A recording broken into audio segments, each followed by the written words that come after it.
Milioni 67 kufuatia ubadhirifu wa shilingi milioni 169 uliokuwa umefanyika halmashauri ya Manispaa ya Kigamboni.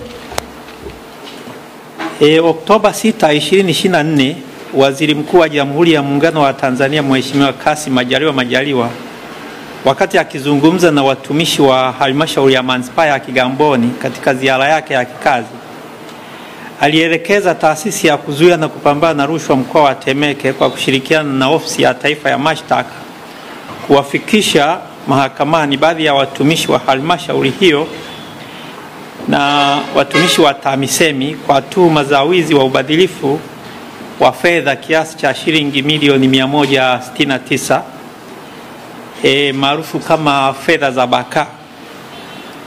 Ninapenda kuujulisha umma kuwa maelekezo hayo yametekelezwa.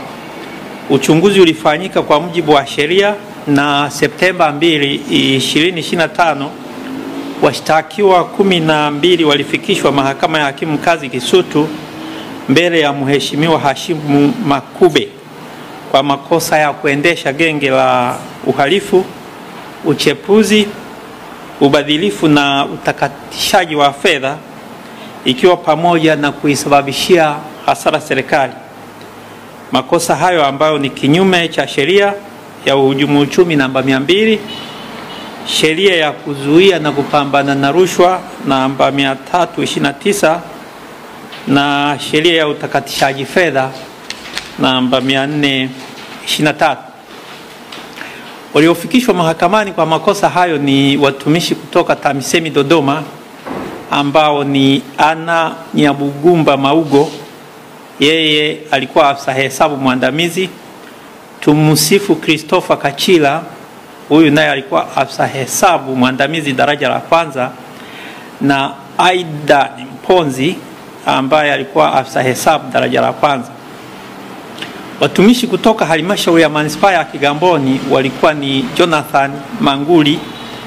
Wakati tuhuma hii inafanyika, alikuwa afisa hesabu na mkuu wa kitengo cha mifumo wa malipo serikalini ujulikanao kama MUSE.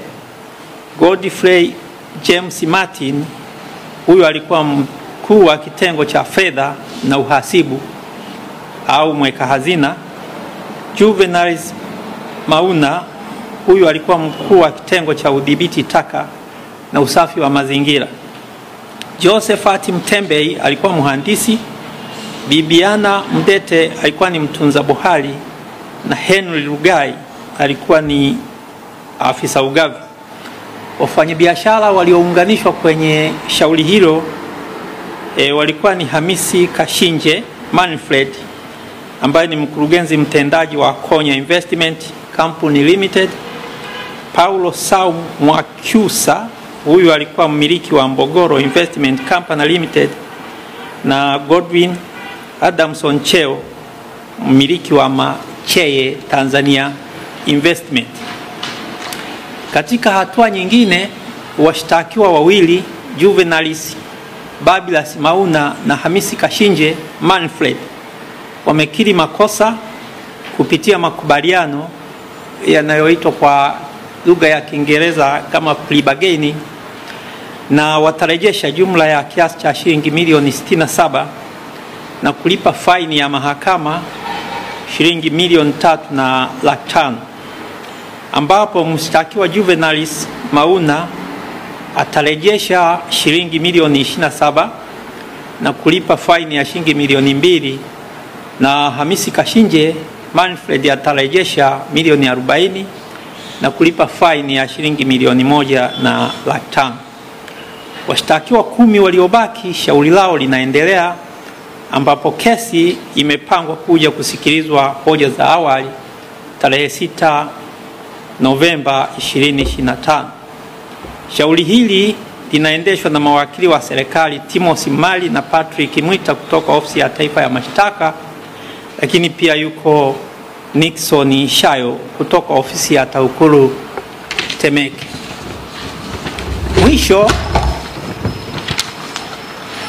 tunapoelekea tarehe 29 mwezi wa 10, 2025, ninawakumbusha wananchi wote kwamba ibara ya 8 ibara ndogo ya kwanza A na B ya Katiba ya Jamhuri ya Muungano wa Tanzania ya mwaka 1977 imewapa mamlaka ya kuiweka serikali madarakani kwa ajili ya ustawi wao kupitia sanduku la kura. Kwa msingi huo, wajitokeze kwa wingi, wachague wagombea kwa kuzingatia sera zitakazowaletea ustawi, na wakatae ambao watataka kuwanunua kwa njia ya rushwa.